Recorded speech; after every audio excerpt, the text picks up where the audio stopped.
विषेक, मोह निशा तम देख विषेक, अखंड तिमारुए सुख धामी, खंड से मारो स्वामी, पूर्ण प्रकाश भयोर में, पूर्ण प्रकाश भयो, हिम द्वैत गयो लखे ललामी, हिमवत गयो लखे खिललामी, सद्गुण कुंज खिले मन मानस, सद्गुण कुंज खिले मन मानस, कर्मोलोक दुरे भोगामी, कर्मरूप देव गामी, आत्म रूप विराज रहे, आत्म विराज रहे, गुरुदेव को बारंबार नमामि। गुरुदेव को बारंबार नमामि। ब्रह्मचर्य प्रति स्वखंड धृति, ब्रह्मचर्य वृत्ति स्वखंड धृति, सुकृति सन्मार्ग किए जिन तय, वृत्ति सन्मार्ग किए नित्य, प्रकृति से परे विकृति को हरे, प्रकृति से परे विकृति को हरे, संसति संताप की ओजन क्षय, संसत संताप की ओजन क्षय, जगति में जितेंद्र करी जागृति, जगति मिलते करी जागृति, निर्मल सद ज्ञान दियो निर्भय, निर्मल सद्ज्ञान दियो निर्भय, श्रोता समाज सभी बोलो, श्रोता समाज सभी बोलो, श्री सतगुरुदेव भगवान की, श्री सतगुरुदेव भगवान की जय, श्री सतगुरुदेव भगवान की। श्री सतगुरुदेव भगवान की जय। परम पूज्य स्वामी निश्चल दास जी कृत विचार सागर चतुर्थ तरंग का दोहा नंबर, प्रसंग नंबर 182,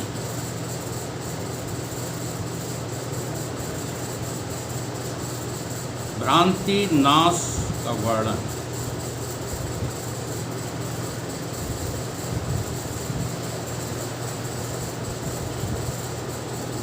चिदाभास की 7 अवस्थाएं कौन कौन सी हैं?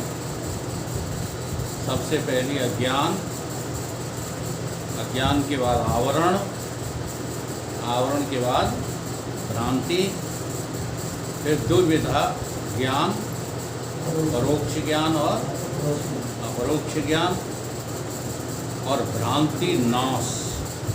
छठवां क्या है? भ्रांति नाश। 8वां होगा हर्ष। तो ये भ्रांति नाश की अब जो है चर्चा चल। जन्म मरण मुंह में नहीं, नहीं सुख दुख को लेस, किंतु अजन्य कूटस्थ में भ्रांति नाश यह विष। क्या कह रहे हैं? मेरे में जन्म मरण नहीं है। हमको ये लगना चाहिए कि हमारा कभी भी जन्म नहीं हुआ। अच्छा, जन्म नहीं हुआ तो मरेंगे भी, ऐसा लगता है।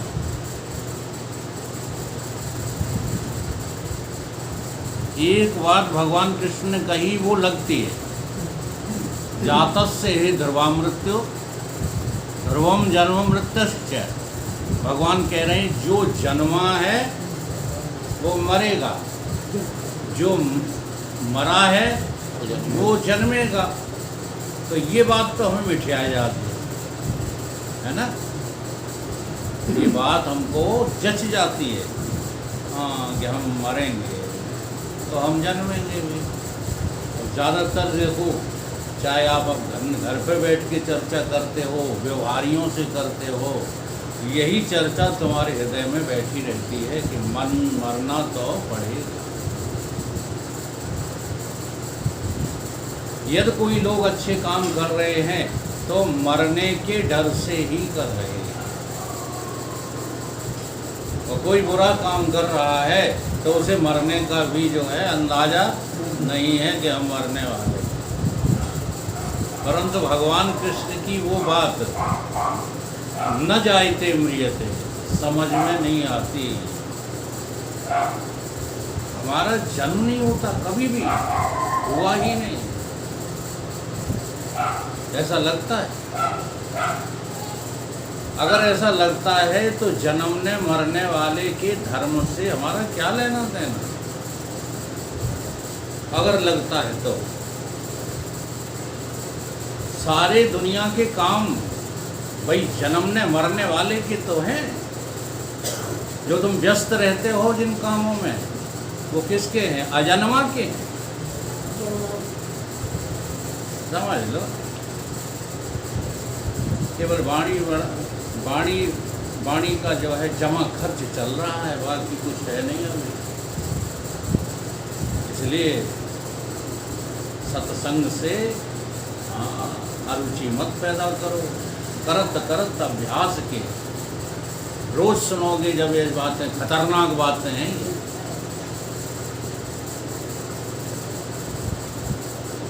उंगली डाल करके सुनोगे तो काम नहीं चलेगा। इसलिए सुनोगे कि वकील साहब की तरह हम प्रवचन करने लगे तो काम चलने वाला नहीं है। प्रवचन तो हमसे भी अच्छा कर सकते हैं आप। प्रवचन करना एक कला है, उससे कुछ हासिल होने वाला थोड़ी है।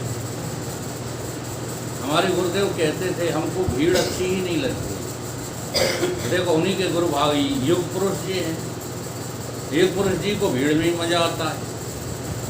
हाँ, तो ये सब अंतर किसकी वजह से है? ज्ञान की वजह से नहीं है, आत्मबोध की वजह से नहीं है। समझ रहे कि नहीं? ये सामर्थ्य की वजह से है। युग पुरुष जी में इतना सामर्थ्य है कि वो दुनिया के हर किस्म के आदमी को अपनी बात समझाने में समर्थ है। इसलिए हमारे गुरुदेव भी कहते थे कि स्वामी परमानंद जी जैसा विद्वान सारे पूरे विश्व में कोई दूसरा है नहीं। इसलिए तो कहते थे। लेकिन बोध एक अलग चीज है। बोधवान पुरुष को जगत से कुछ लेना देना नहीं। देख लो, अगर तुम तुलना करोगे तो आश्रम वाले बाबा बहुत मिलेंगे तुम्हें। और आश्रम वाले बाबा जो है युग पुरुष जी भी है, लेकिन फर्क तो है।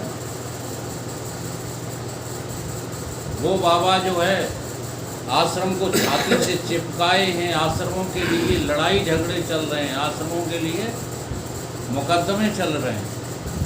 वहीं युग पुरुष जी को किसी आश्रम से कुछ भी लेना देना नहीं, तो फर्क नहीं होता।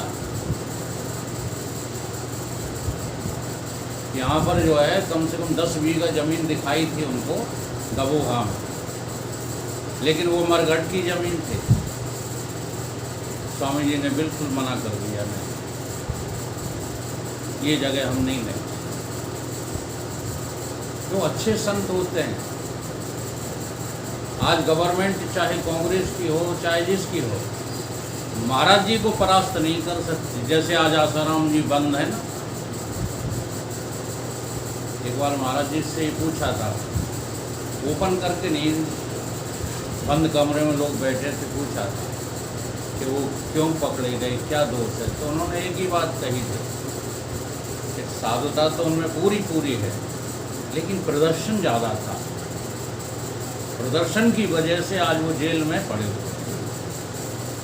तो मिथ्या प्रदर्शन भी ठीक नहीं रहता। जो तुम हो नहीं उसका प्रदर्शन करते, जैसे आज बागेश्वर महाराज कर रहे हैं। क्या है बागेश्वर? कुछ नहीं है। ये प्रदर्शन देखो, कितनी बड़ी भीड़। केवल ज्ञान का ही प्रदर्शन करना चाहिए और किसी का नहीं।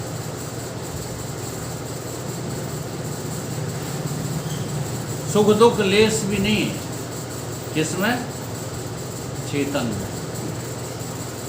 और कोई भी सांसारिक धर्म मेरे में नहीं है। संसार का कोई धर्म आत्मा में नहीं होता, आत्मा को छू नहीं सकता। अजन्य कहिए जन्म से रहित, जो कूटस्थ है, जो आत्मा है, ठसाठस। कूटस्थ का नाम क्या? ठसाठस। एड़ी से लेके चोटी तक वही है। अच्छा एक बार बताओ, जब वही वही है तो देह कहाँ है?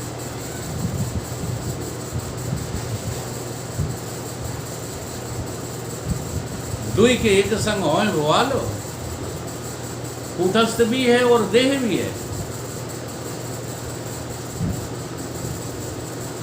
जब कूटस्थ ही कूटस्थ है तो देह कहाँ है?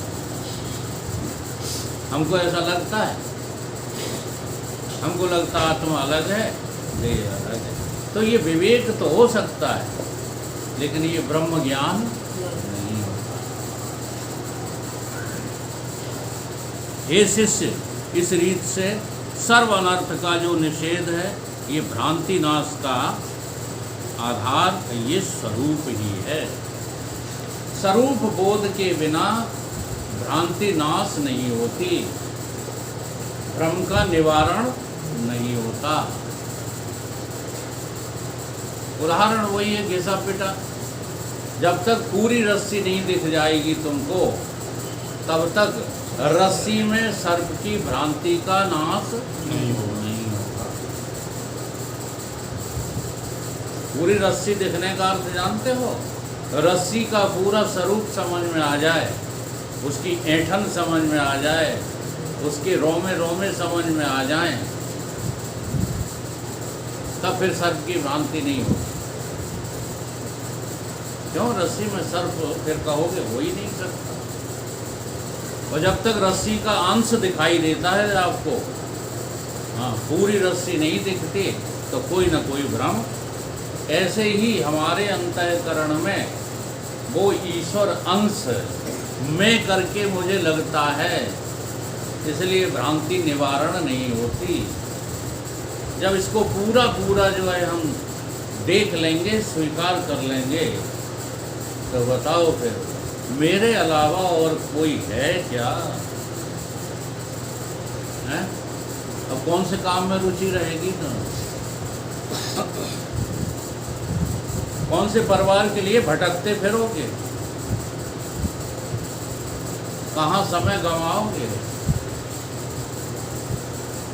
तो कहने को तो बड़ा आसान है ये वाक्य, और जब बोलोगे प्रवचन में तो तालियां बजाएंगे लोग। मुझे मेरी मस्ती गाते हो ना तुम, पता लगता है कुछ? वहाँ लेके आई जहाँ मेरे अपने सिवा कुछ, लगता है कि केवल गा रहे हो। तो भ्रांति निवारण का अर्थ क्या है? मुझे ऐसा लगना चाहिए कि एक चेतन भी मैं हूँ, कूटस्थ आत्मा ब्रह्म, इसके अतिरिक्त कहीं कुछ भी है ही नहीं। कुछ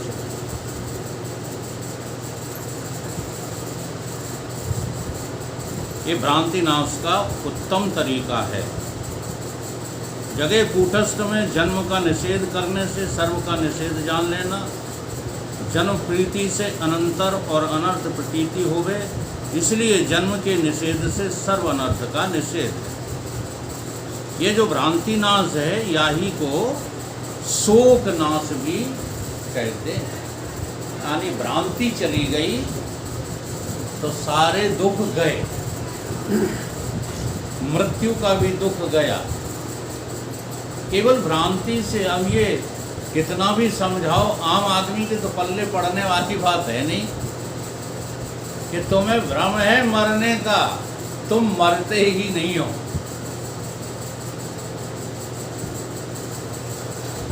तो एक उदाहरण तो जो है मेरी समझ में आता है समझाने के लिए, लेकिन वो कितना भी समझाओ बुद्धि में ठहरता नहीं है।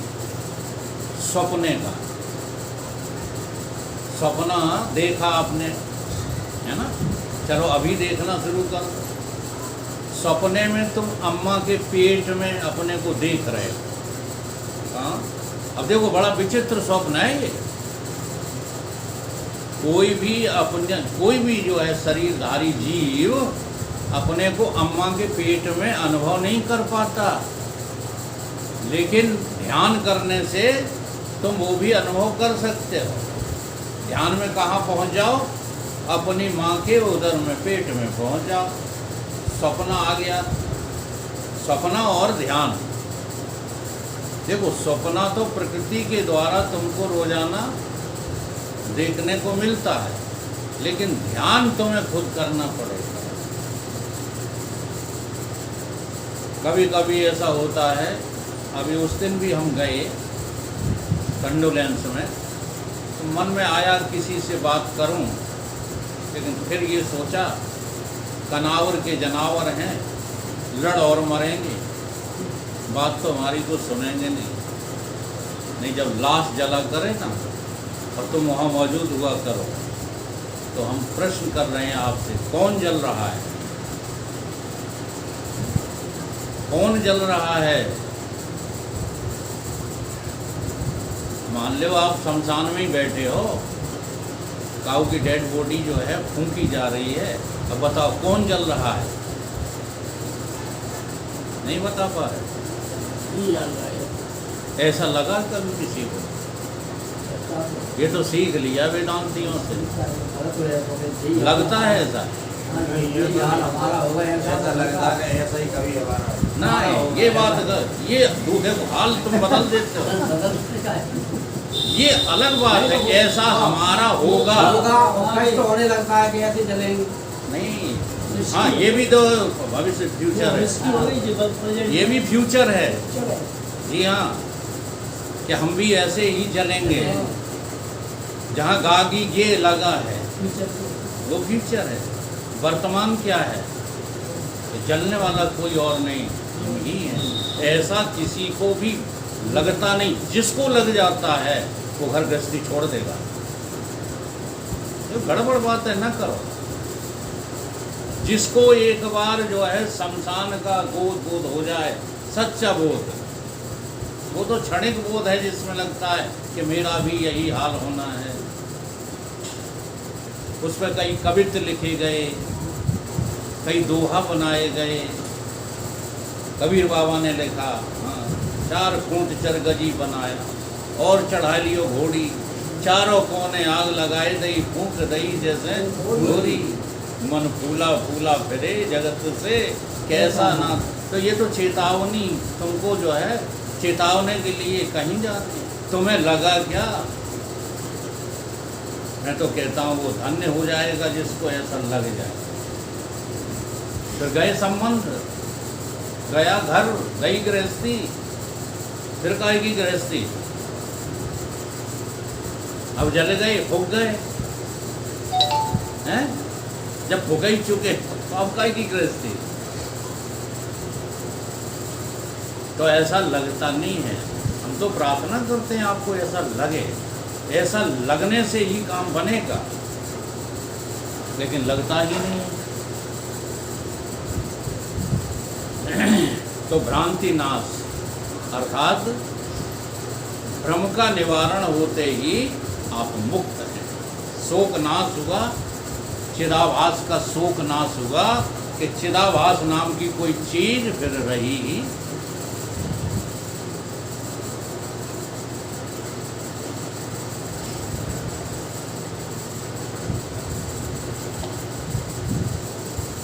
इसके आगे जैसे ही भ्रांति का निवारण होता है, चिदाभास की भ्रांति गई, और भ्रांति के चले जाने से जो उस चिदाभास को अपने स्वरूप बोध से जो प्रसन्नता होती है,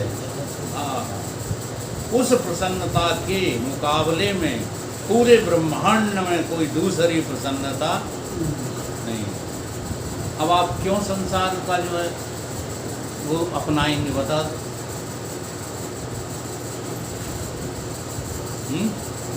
ये तो कर्म के सिद्धांत में भगवान कृष्ण समझा रहे हैं। जब तुम्हें कर्म करने में जो है बाधा दिखाई देती है, उस समय समझा रहे हैं कि देखो अर्जुन, हमें तो कुछ भी जरूरत नहीं है, फिर भी हम कर्मों में बरतते हैं। अब वो जो है ज्ञान, इससे तुलना मत करो। इसीलिए तो गीता किसी की समझ में नहीं आती है।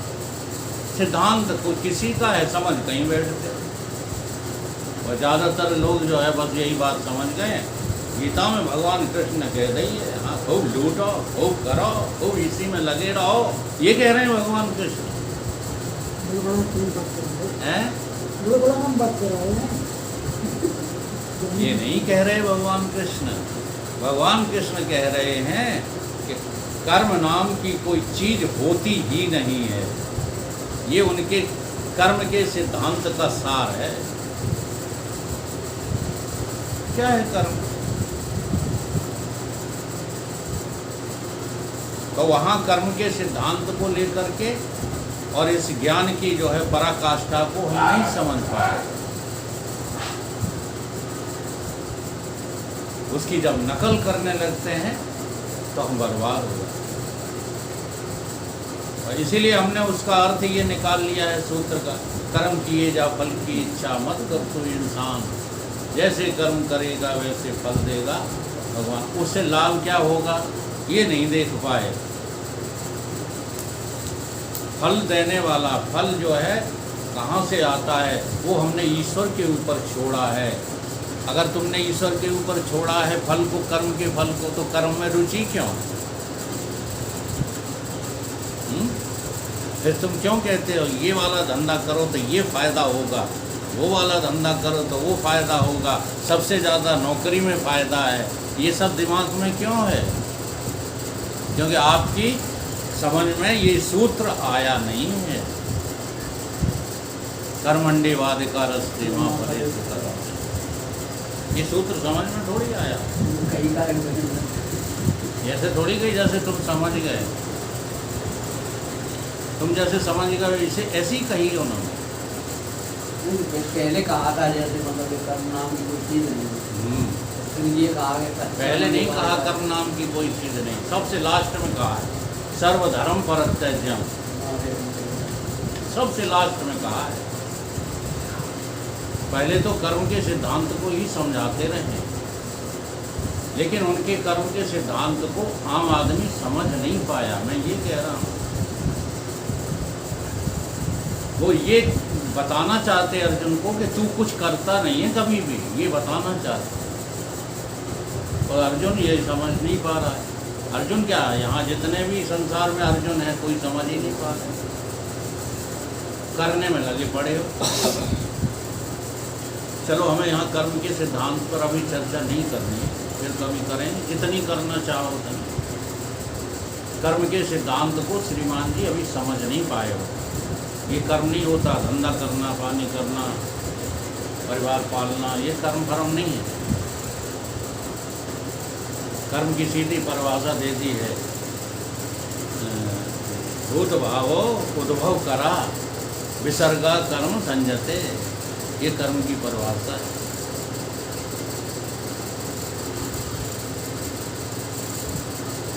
तो अब जो है हर्ष हुआ, तुमको क्या होगा, निवारण की भ्रांति निवारण के बाद महान प्रसन्नता होगी। संशय रहित स्वरूप को होए जो अद्वय ज्ञान, तब उपजे ही मोद तब सो तू हर्ष पिछान। ये शिष्य, जब तेरे को संशय रहित अपने स्वरूप का ज्ञान हो जाएगा तो मैं कैसा हूँ, अद्वय स्वरूप हूँ। अद्वय और एक में अंतर होता है, अद्वय और एक में अंतर होता है। मैं एक हूँ, माम एकम शरणम ब्रज, एक की शरण में आओ, ठीक है, वो तो है ज्ञान। जब तुम एक रह जाओ, दूसरा कोई रहे नहीं, लेकिन वो एक फिर बट जाएगा, वो एक में फिर कुछ जुड़ जाएगा, है ना। तो जहाँ प्रकृति पुरुष दो की चर्चा चले उसमें एक रह जाए, वो तो है ज्ञान, ब्रह्म ज्ञान। ठीक, वो क्या है, ब्रह्म ज्ञान। लेकिन उसे जब तुम धारण करोगे, जब तुम्हें उसे अपनाओगे, पालन करोगे, तो पालन करते ही वो क्या रह जाएगा, एक नहीं रहेगा, फिर अद्वय हो जाएगा। उसका नाम होगा विज्ञान। इसलिए कल गीता में ये श्लोक समझाया था ज्ञान विज्ञान तृप्त आत्मा। जब ये ज्ञान और विज्ञान से तृप्त हम हो जाते हैं, फिर जो प्रसन्नता हासिल होती है, ऐसा आनंद, जो आनंद सिंधु सुख राज, कोई दूसरा है नहीं, उसके मुकाबले का कोई आनंद नहीं। अब बताओ क्या करोगे तुम? ब्रह्म ज्ञान के बाद कुछ करना शेष रह जाता है।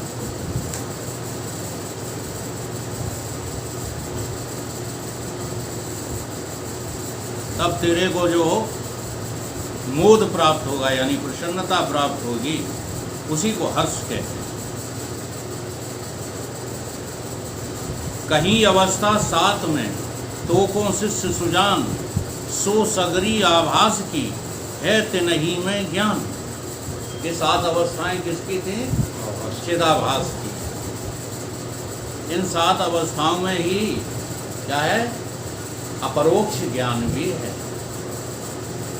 ज्ञान होता है कौन को, यह पूछी ते बात, मैं ताको उत्तर कहूँ, चाहे से पूछे वस्तात। कहते हैं किसको ज्ञान होता है? ये पूछा था ना शिष्य ने कि कूटस्थ को होता है कि ब्रह्म को होता है, किसको होता है? तो इसका जवाब कही अब मैं दे रहा हूँ, ये ज्ञान आभास को ही होता है। अब नया प्रश्न खड़ा कर दिया, ब्रह्म से भिन्न आभास को। बड़ी जो है बारीकियां हैं। ब्रह्म से भिन्न आभास को मैं ब्रह्म, यह ज्ञान कैसे हो गया है ना? आपने पहले ही कह दिया आभास भिन्न है, ब्रह्म से भिन्न है आभास। अब जो भिन्न है ना, उसको उसका जो व्यापक है ज्ञान कैसे हो गया? यही गुण प्रश्न है। यही उसने जो है वास्तव में इसी लक्ष्य से ये प्रश्न पूछा था कि किसको होता है ज्ञान। हमें तो बड़ी भारी इसमें डाउट है। में भी कह रहे हैं ना, चेतन को नहीं होता है, ज्ञान को आवाज को नहीं। अब इन्होंने सिद्ध कर दिया गुरु ने, आभास को होता है। अब प्रश्न समय गुण ये फंस रहा है, कैसे होता है बताओ? वो तो भिन्न है। आभास तो चेतन से भिन्न है, और भिन्न वस्तु कभी भी विराट का, व्यापक का ज्ञान प्राप्त कर ही नहीं सकती। ये है चेला का प्रश्न। प्रश्न तो अब है वास्तव में। अभी तक तो जो प्रश्न किया था उसका साधारणतः उन्होंने उत्तर दे दिया कि आभास को होता है, आभास की 7 अवस्थाएं होती हैं। अब उन्हें एक और अड़बंगा लगा दिया। तर्क नहीं है, ये है शिष्य। तर्क तो जो है दुनिया वाले करते हैं, इसको कहते हैं शिष्यता। जब तक हाँ बाल की खाल नहीं खींच लेगा वो, तब तक गुरु के पीछे छोड़ेगा नहीं। गुरु को सब कुछ समझता है शिष्य। शिष्य की नज़र में परिवार कुछ नहीं है, शिष्य की नज़र में दुनिया का व्यवहार, शिष्य की नज़र में कीर्ति वैभव, ये कुछ नहीं है। शिष्य की नज़र में तो बस एक हम जो है दृष्टांत सुनाते रहते हैं, कई बार सुनाया है। अमेरिका में एक जो है विनोबा जी का शिष्य बना, वो बैठा रह जाता था प्रवचन के बाद में, सब चले जाते थे। विनोबा जी ने जो है पूछा क्यों बैठे रह जाते हो? तो शिष्य ने कहा कि गुरुदेव मेरे घर आपका आमंत्रण हो, ये मेरे दिल की इच्छा है। मेरी कुटिया, शब्द सुनिए, मेरी कुटिया में तुम तो गुरु को बुलाओगे, सड़ियल जगह पे बिठाल दोगे, तो कर ही रहे हो। सत्संग कहाँ कराते हो? सड़ी सड़ाई जगह पर, जहाँ कोई सुख सुविधा नहीं, वो अपने लिए ऐश और आराम के बिस्तरों पर लेटते हो। भाई साहब ऐसे ब्रह्म ज्ञान नहीं होते। गुरु के प्रति समर्पण देखो। गुरु ने समझा कि कोई अकिंचन व्यक्ति है बेचारा, जो झोपड़ी का नाम ले रहा है। तो जेब में से विनोबा जी ने 200 रुपये निकाले, $200, तो कहा कि ये ले गाड़ी का खर्चा, गाड़ी भेज देना, हम आ जाएंगे। उसने ये भी नहीं कहा हाँ कि हम मालदार हैं, हमें ज़रूरत नहीं, ले ले टोला। घर गया, ऐसी आलीशान गाड़ी भेजी जो पूरे अमेरिका में किसी के पास नहीं थी। जब गाड़ी पहुंची तो गुरुजी को आश्चर्य हुआ। गुरुजी कहने लगे इतनी महंगी गाड़ी हाँ लाने की क्या ज़रूरत थी? साधुओं को जो है केवल सुविधा चाहिए, लग्जरियस सामान थोड़ी चाहिए साधुओं को। बैठ गए, अब वो गाड़ी सरसरा के बड़े भारी महल में घुस गई। अब विनोबा जी कहने लगे कि ड्राइवर साहब कुछ गलती हो गई आपसे, ये उस व्यक्ति का घर नहीं हो सकता। ड्राइवर ने कहा महाराज जी आप चुपचाप बैठे रहिए, हम वहीं पहुंचा देंगे, उन्हीं भक्त के जो है हाँ घर पर पहुंचा देंगे। जब वहाँ पहुँचे तो गुरुजी के आश्चर्य का ठिकाना नहीं रहा। सोने का सिंहासन गुरुजी के लिए, तो सारा परिवार इकट्ठा कर लिया उसने, नतमस्तक हुआ। गुरुजी ने कहा ये क्या मामला है? फिर बताया, परिचय दिया उसने कि महाराज ये सब जितनी आप संपदा देख रहे हो हाँ ये किसी जो है कपटी की है, किसी छली की है, ये सब धन इकट्ठा किया है। मुँह सब कौन कुटिल खले का। शास्त्र के उदाहरण वहाँ दो जहाँ फिट बैठे। तो आप क्या चाहते हो? जब तुम्हारे पास सब कुछ है तो गुरुजी को क्यों आपने परेशान किया? सिंहासन पर बिठाल दिया, चरणों तक लिया, पैर धो करके। हाँ कितनी पवित्र भावना होगी। हमारे गुरु भाई पीछे से हमारे